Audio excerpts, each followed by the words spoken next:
सफलता पाना आम आदमी के लिए कोई बड़ी बात नहीं और आम आदमी एवरेज अगर देखी जाए तो वो सफलता पा ही लेता है। लेकिन सक्सेसफुल आदमी, सफलता की ऊंचाइयों तक वो व्यक्ति पहुंचते हैं जो कुछ अलग करते हैं, थोड़ा सा डिफरेंट। और वो थोड़ा सा जो डिफरेंट है वो एक अलग अंदाज में और पूरी परफेक्शन से किया जाए तब उस मुकाम तक पहुंचा जा सकता है। प्रेरणा के जरिए हम आपकी मुलाकात हर अंक में हर हफ्ते करवाते हैं एक ऐसे व्यक्तित्व से, एक ऐसी पर्सनालिटी से जो किसी ना किसी क्षेत्र में अपनी एक अलग जगह बना चुके हैं। आइए देखते हैं आज के हमारे प्रेरणा स्रोत कौन है। ये हैं doctor Satinder Bajaj, lady Irwin college Delhi की डायरेक्टर। ये कॉलेज हिंदुस्तान का पहला होम साइंस कॉलेज है। इसकी स्थापना 10 नवंबर सन 1932 को हुई। तत्कालीन वॉइस रॉय की पत्नी लेडी डोरथी इरविन के संरक्षण में। एनी बेसेंट, सरोजनी नायडू, कमला देवी चट्टोपाध्याय, राजकुमारी अमृत कौर जैसी विदुषियों के नाम इस कॉलेज से जुड़े हैं। ये संयोग की ही बात है कि डॉक्टर सतिंदर बजाज भी कभी इरविन कॉलेज की स्टूडेंट थी और आज डायरेक्टर हैं। मैं तो साइंस पढ़ना ही नहीं चाहती थी, पर मेरे पिताजी ने मुझे कहा कि ये ज़माना साइंस का है, आपको साइंस पढ़नी चाहिए। तो उन्होंने मुझे साइंस के लिए गाइड किया, तो मैंने स्कूल में साइंस पढ़ी। उसके बाद उन्होंने मुझे ये समझाया, काफ़ी समझाना पड़ा कि ये लेडी इरविन कॉलेज में जो होम साइंस सिखाई जाती है इसका फ्यूचर बहुत ब्राइट है। और उनका कहना सच निकला। उन्होंने कहा इस फील्ड में बहुत स्कोप है, आप प्रोफेशनली बहुत आगे बढ़ सकते हो। लेकिन जब मैं यहाँ डायरेक्टर बनी वो नहीं थे उस वक़्त, और मेरे मामा जी थे, वो बहुत रोए। उन्होंने कहा आज तुम्हारे पापा होते तो कितने खुश होते। होम साइंस बड़ा भारी भरकम लगता है सुनने में, पर क्या कुछ इसका मुकाम भी है? होम साइंस का मुकाम आया है, लेकिन आम जनता के मन में जो है कि ये खाना पकाना है या सिर्फ वैसे खाना पकाना भी कोई बुरी चीज़ नहीं, उसको वो ज़्यादा इम्पोर्टेंस नहीं देते। और अगर आपने अच्छी तरह से खाना पकाना है, और आपको हमेशा, आपने देखा होगा कोई आदमी होता है उसको हमेशा अपनी माँ का बनाया खाना अच्छा लगता है, लेकिन जो खाना अच्छी तरह से घर में बनाया जाता है, ना कि वो 5 स्टार शेफ़ ने बनाया है, जो खाना प्यार से और न्यूट्रिशियस खाना बनाया जाता है घर में, वो अच्छा खाना होता है। जो माँ अपने प्यार से और अपने घर में हम आपस में बहन भाई से इंटरेक्शन करते हैं, वो उसमें कुछ और ही रस होता है। तो ये सारी चीज़ें, इसको दो तरीके से हम देखना चाहते हैं। एक तो साइंटिफिक टेक्निकल एस्पेक्ट से, जो कि हमें एक प्रोफेशन दे सके जिसके साथ हम अपना कुछ कमा सकें। दूसरा टोटली आर्टिस्टिक वे में, जैसे कि फूल कैसे सजाएं, अपने घर को कैसे सजाएं, अपनी पर्सनालिटी को कैसे इम्प्रूव करें और अपनी सोसाइटी में कैसे डील करें, हम एक दूसरे से कैसे बिहेव करें। So totally art, behaviour science और technically basic science, physics, chemistry, biology, ये सारे सब्जेक्ट हम ऐसे हम सब सब्जेक्ट्स को अपना लेते हैं। पहले हम उनको प्योर फॉर्म में स्टडी करते हैं, फिर उनको अप्लाइड फॉर्म में ले जाके अपने घर में लाते हैं।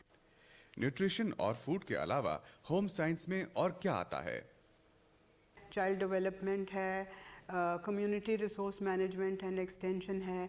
आपको मालूम है कि आजकल हम जो सीखते हैं, गवर्नमेंट का पैसा लगता है, उसमें पब्लिक मनी लगता है। कोई भी बच्चा जो हायर एजुकेशन रिसीव करता है, सारे अपनी फ़ीस से नहीं रिसीव करता, उसमें पब्लिक मनी लगता है। तो हर एक पढ़े लिखे हायर एजुकेशन वाले जो इंसान हैं, औरत है या आदमी है, उनको कुछ पे बैक करना चाहिए सोसाइटी को। तो ये पे बैक करने के लिए आपको एक्सटेंड करना पड़ता है, अपने आप को कम्युनिटी तक पहुंचना पड़ता है।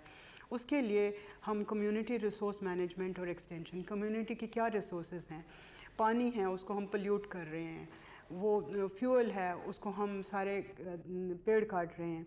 सो इवेंचुअली ये जो शेयर्ड रिसोर्सेज हैं हम उनको कैसे डील करते हैं, ये सब चीज़ें हम यहाँ सिखाते हैं।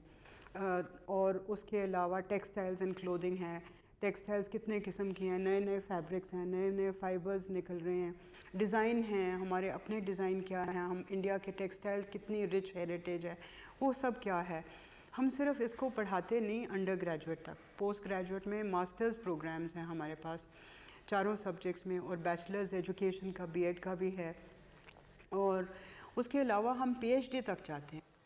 ये कॉलेज सिर्फ लड़कियों तक ही क्यों सीमित है, लड़के भी क्यों नहीं? असल में तो होम साइंस सबके लिए है, main and women make a happy home.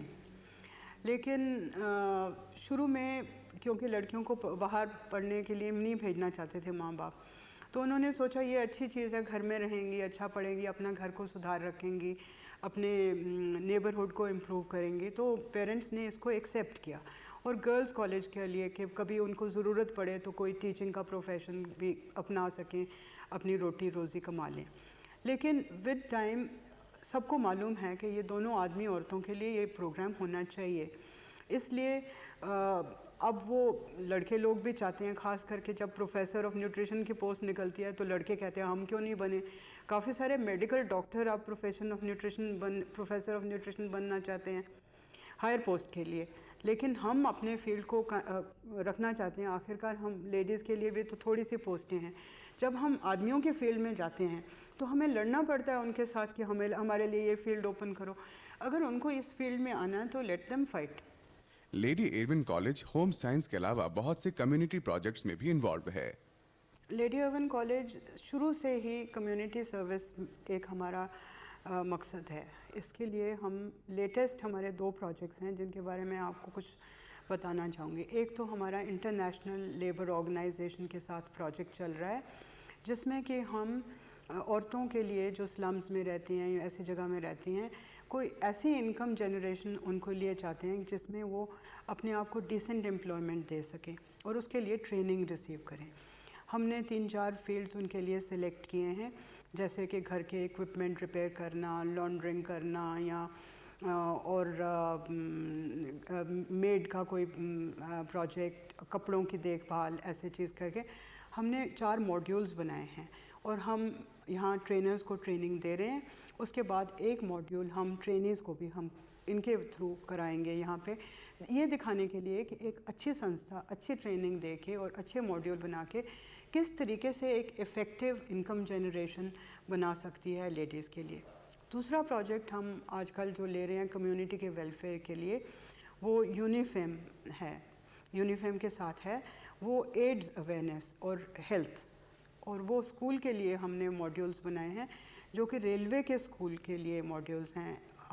Andhra में हम विजयवाड़ा में ये प्रोजेक्ट ट्राई कर रहे हैं और जो मॉड्यूल्स हमने बनाए हैं वो यूनिफेम वालों ने बहुत उनको अच्छा माना है।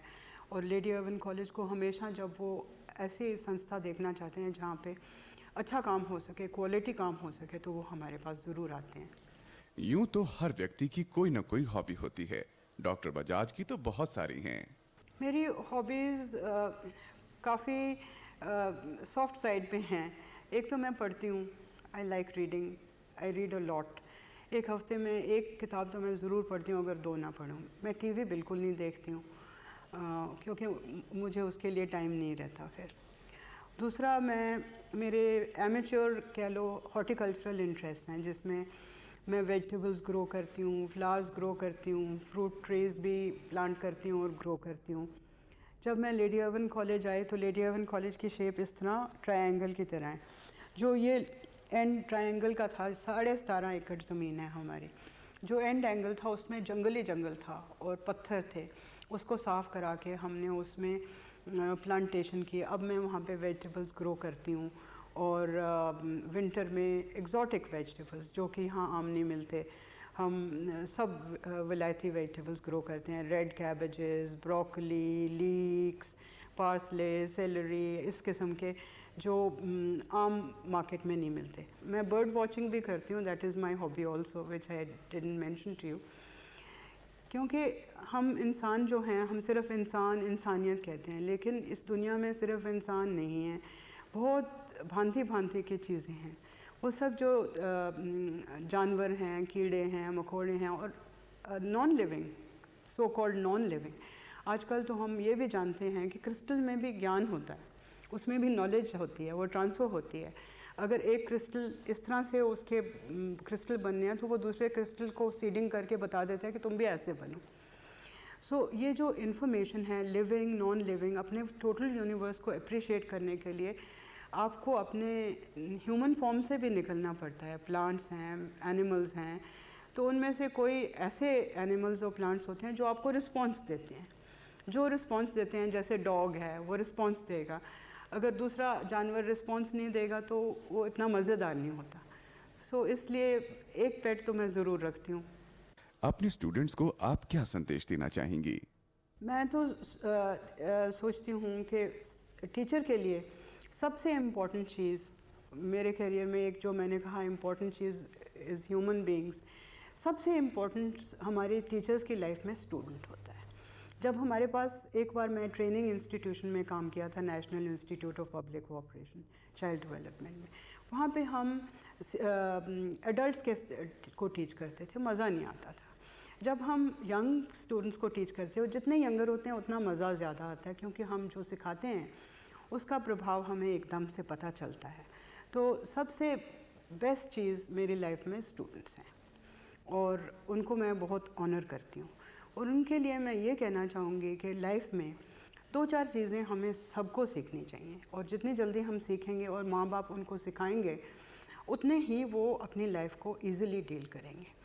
एक तो लाइफ में डिसिप्लिन बहुत ज़रूरी है। डिसिप्लिन इन द सेंस कि वक्त जो है ना वो बिल्कुल एक अमॉर्फस है, एक चीज़ में दूसरी चीज़ में फ़्लो होता है। जब तक हम उसको टुकड़ों में डिवाइड करके उसके साथ एक एक काम एक्टिविटी जोड़ के नहीं चलते तो हम आगे ज़्यादा नहीं पहुंचेंगे।